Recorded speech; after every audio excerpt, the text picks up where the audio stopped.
Well, that was a struggle to watch, wasn't it? Perhaps the delayed kickoff was a warning. With Jim Goodwin's side travelling to Ibrox following the international break, Rangers surely would have been looking to get off to a strong start following the break. With Aberdeen and Celtic starting to pull clear, an overwhelming win would have went a long way to putting us back in the map for the title race, or should we say second place. And also with Clement's job looking in a precarious situation, with the fans and the board eyeing him up, outclassing Jim Goodwin with a dominant performance was exactly what Clement looked to do today. Domination it certainly was, if you're looking at possession and not the score sheet, with Clement's side going 1-0 down in the first half. Today we're going to dive into how the Belgian was able to turn what looked like a typical Rangers defeat into what felt like a defeat, as Rangers fell to a 1-1 draw with Dundee United at Ibrox. With impressive cameos from the likes of Czerny, Hadji and Danilo, it was a game that ultimately came down to the bench to save us, with one tactical alteration that changed the game. So if you enjoy this kind of content and want more tactical match analysis, then be sure to like and subscribe and let us know down in the comments.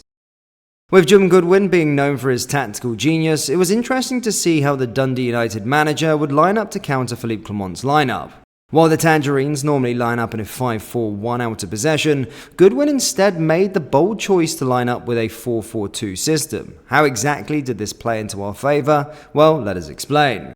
With Dundee playing with two strikers out of possession, they looked to press the Rangers' defence to force a mistake, specifically John Souttar, with Bermundsky constantly harassing the Rangers' defender. However, we can all agree that on the ball, the big man is better than any attacker, making him practically unpressable.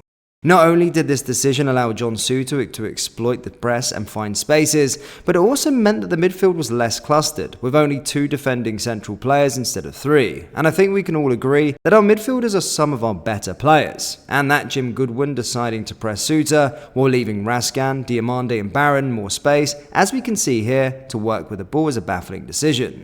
And you can see that Clement spotted this too. He set up his side to exploit the central areas, with Bayrami moving from the wing into the attacking midfield position, while Diomande dropped deeper, allowing our best players to operate in the areas where they would have the most of the time and space on the ball. And it's evident this was the best attacking option we had going for us. While Rangers dominated the possession in the opening 30 minutes, chances were few and far between. But the best chances of the first half did come from the position we had just talked about, with Rascan finding himself open on the edge of the box, and also Bayrami getting a shot on target from a similar position. However, with Rangers' best chances coming from pop shots from the edge of the box, it's clear that they struggled to create clear-cut chances in and around the box. It wasn't looking great for Cyril Dessers either, who was practically shut out of the game with a single touch in the opposition's box before being subbed off after the first half. Do you think the Nigerian striker should have tried to drop deep to get himself more involved? Let us know your thoughts in the comments. Was it the team who wasn't creating any chances for him? Whatever the issue was, the striker had little to no influence on the game, and zero impact on a tight match. It does sort of sum up Cyril Dessers in a way. And ultimately, you can talk about how Rangers dominated possession, but how Clement made some clever tactical decisions, but none of that matters if you can't put the ball into the back of the net, and that's exactly what Dundee United did, due to some horrible decision making from Rangers out of possession. So let's break down the opening goal.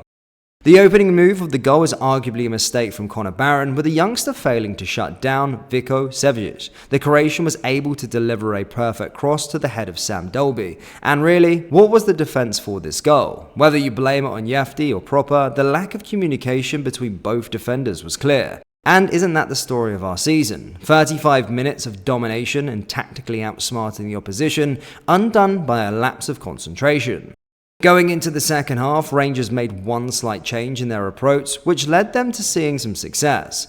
We mentioned earlier how Rangers utilised their midfielders to take random pot shots from the edge of the box, which was ultimately ineffective. Instead, with Hadji coming on for Diomande, Clement's side placed more priority in trying to dive into the box from central areas, like we've seen with the connection between Barron and Czerny leading to the Danilo chance. And really, this was a success. The moment should have seen Rangers equalise in the game, if not for the spirit of Cyril Dessers possessing the Brazilian striker as he blasted it wide. But still, we persisted with this tactic, with another big chance falling for Czerny just seconds later. But alas, another miss. While the setup was there for Rangers to equalise in the game from those chances, some of our players can't hit a barn door, which just sums up our luck this season. But just like we mentioned, these combinations were always eventually going to play dividends, as Cherney made up for his earlier miss, firing home with a beautiful finish. But what's important here is just how Rangers scored the goal. While the first half was all about pointless attempts that led to nothing, Clermont's side in the second half instead tried to play some football, allowing their midfielders to drive into the box, as we said. Do you agree that Rangers were significantly better in the second half compared to the first? Was this due to the orders from the manager? It was Clermont substitute Danilo that made the goal after all. Let us know your thoughts down there in the comment section below.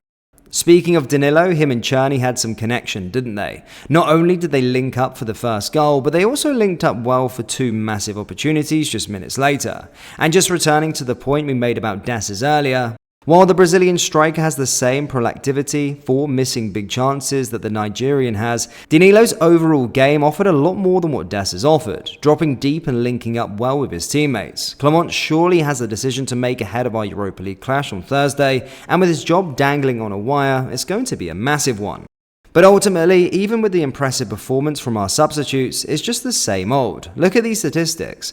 71% possession, 20 shots, and nothing to show for it aside from a draw. And looking at some of the chances we missed, how do you solve a problem like this? Well, just looking at this shot map, it's clear what the issue is. Dundee United had 4 shots all game. 4 when you compare that to Rangers, that should equal a victory, right? But it's the quality of the shot that matters too, and one good chance will win you a game rather than 20 bad ones. And just highlighting how many chances Rangers tried to take from outside the box, or all the crosses that landed right into the keeper's hands, the quality of chance creation that isn't there, and that's exactly why we drew this game. And in actual fact, this has been an issue for a while. So if you want a video breaking down this fact, like the video and let us know down in the comments.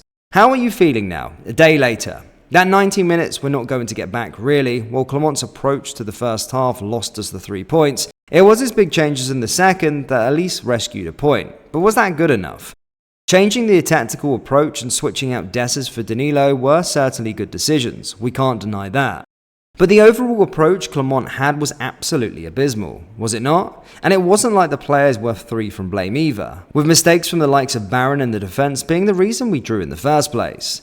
Do you think it's time for Clermont to go? With the title race looking nearly wrapped up, the Belgian has a massive task ahead of him on Thursday if he wants to rescue some form of success to the season with the Europa League. What did you make of Danilo and Hagi's performance today? Should they be starting? Let us know your thoughts in the comment section below. Hit the like, hit the subscribe button for more Rangers content. Thank you, and I'll see you all next time. Take care. Peace.